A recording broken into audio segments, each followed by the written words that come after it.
प्रभासितशोभितलिङ्गं जन्मज दुःखविनाशनलिङ्गं तर्प्रणमामि सदाशिवलिङ्गं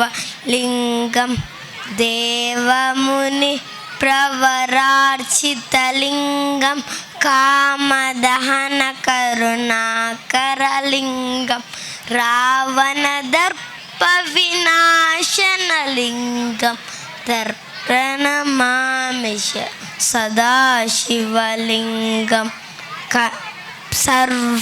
सुगन्धलेपितलिङ्गं बुद्धिविवर्धनकारणलिङ्गं सिद्धसुरासुरवन्दितलिङ्गं तर्प्रणमामि सदाशिवलिङ्गं कनकमहामणिभूषितलिङ्गं फणिपतिवेष्टितशोभितलिङ्गं दक्षसुयज्ञविनाशनलिङ्गं तर्प्रणमामि सदाशिवलिङ्गं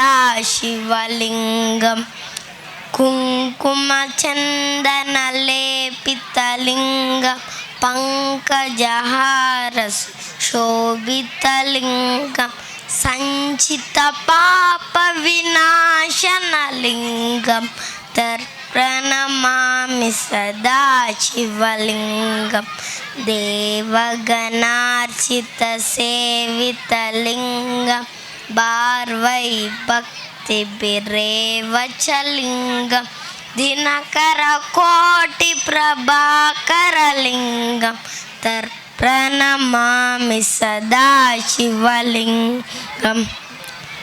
अष्टदलोपरिवेष्टितलिङ्गं सर्वसमुद्भवकारणलिङ्गम् अष्टदरिद्रविनाशनलिङ्गं तर्प्रणमामि सदाशिवलिङ्गं सुरगुरुसुरवरपूजितलिङ्गं सुरवनपुष्पसदार्चितलिङ्गं परमपदं परमात्मकलिङ्गं तर्प्रणमामि सदाशिवलिङ्गं लिङ्गाष्टकम् इदं पुण्यं यः पठे शिवसन्निधौ शिवलोकमहाप्नोति शिवेन सह मोदते। ధన్యవాదాలు.